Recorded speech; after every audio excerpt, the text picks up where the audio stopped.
Okay, I was in a community in North Carolina, and one thing I noticed, they had a whole lot of hollers, and I learned what a holler was when I was there. And the way I understand, this is a holler. Okay, you have mountains or hills or whatever, and there's one road going in. One road going in, and people live in these. This is the same thing like I talked about before. This is your local community. You have to secure this area before you can help the other hollers. I mean, you got hollers all around you, but each one has got to have total control over their own holler. So what you have is mountains, and then you have one road going in. Now, it was funny because when I was there, I was talking, they had to introduce me. Nobody knew who I was, so I had to introduce me. And I told them, well, when I come into this area, I want to know what is your plans when I come up here. And they all together said they would kill me. And I just laughed and laughed because,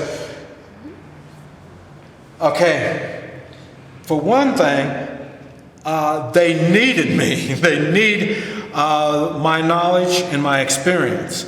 There are people like me out there. And so you can't just kill anybody that comes up. You can't do that. That's why we have the 3-man meet and greet.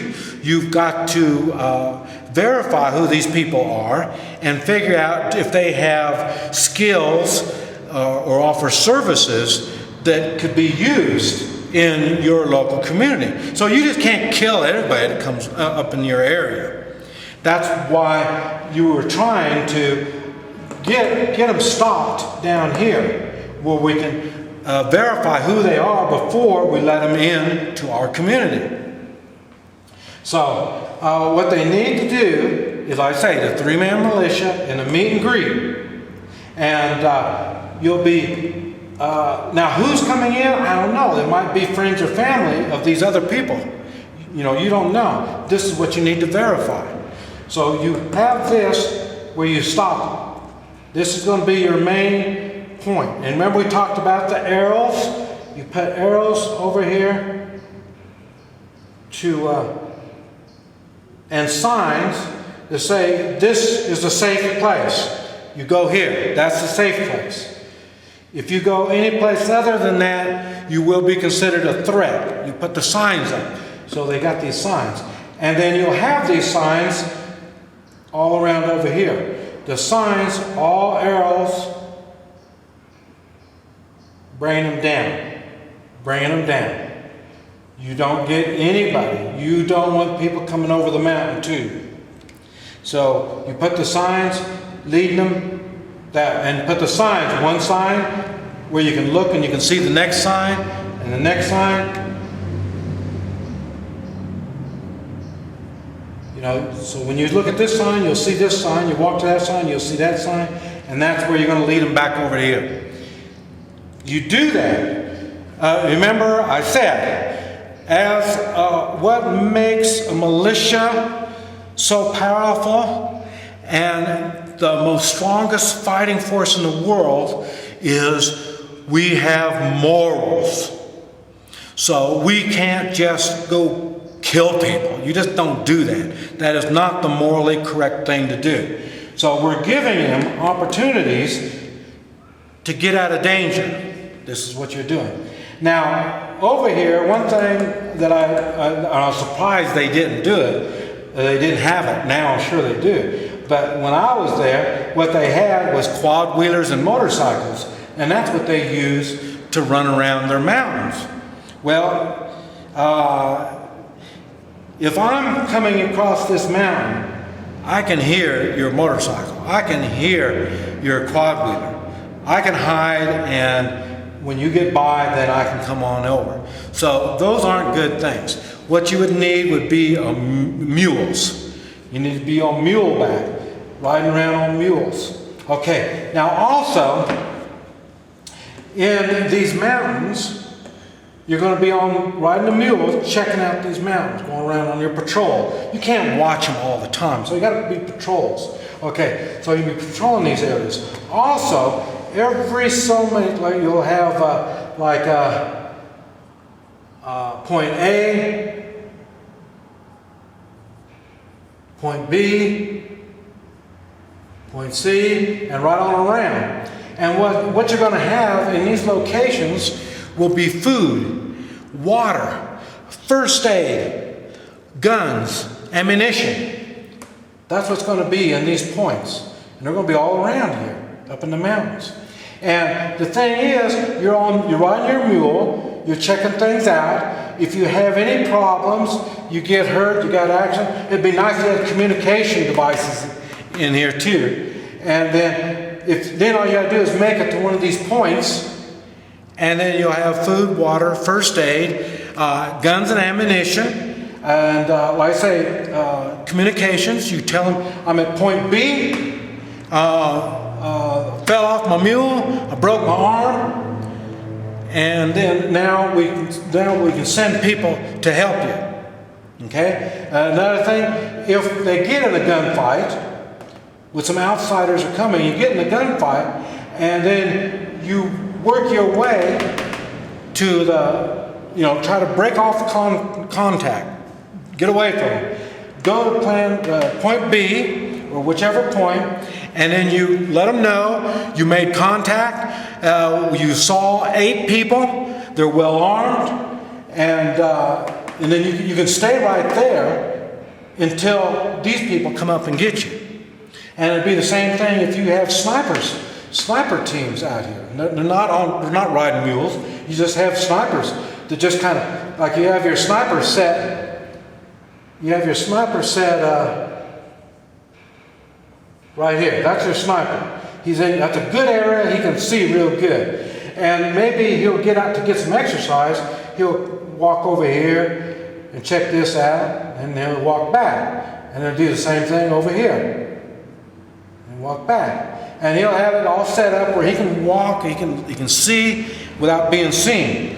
And if he makes contact, the same thing. He gets to A or B, and he sits there and he lets people know. He's your observer. He's your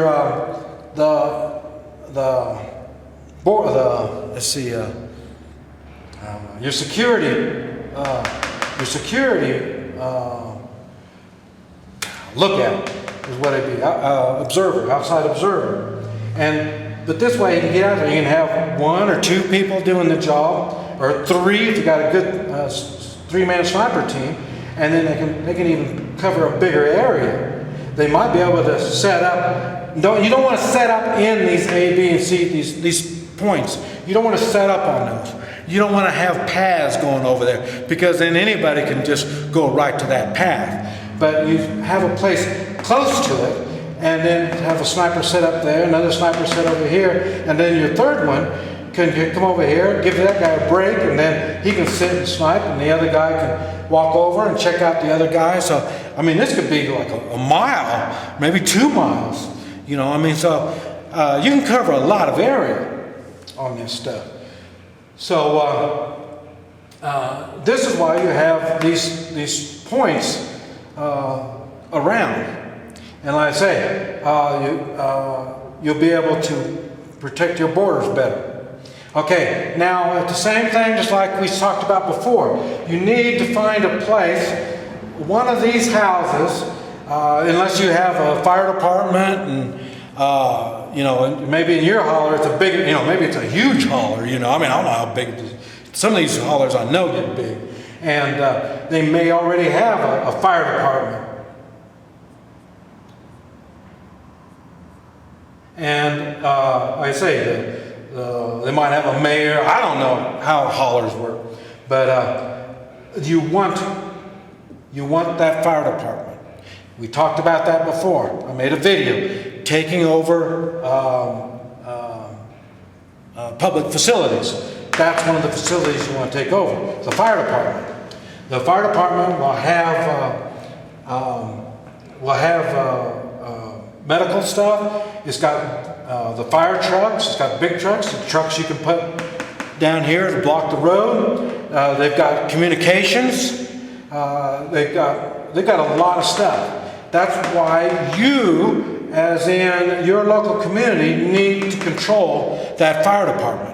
You do not let an outside force come in there at all. You don't want state troopers come in. You don't want anybody to come in.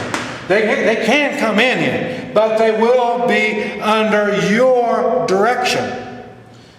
We talked about it before. You'll have a 3-man militia in security.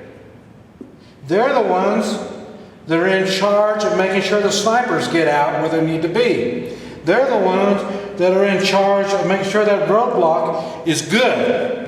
You're going to have your water militia.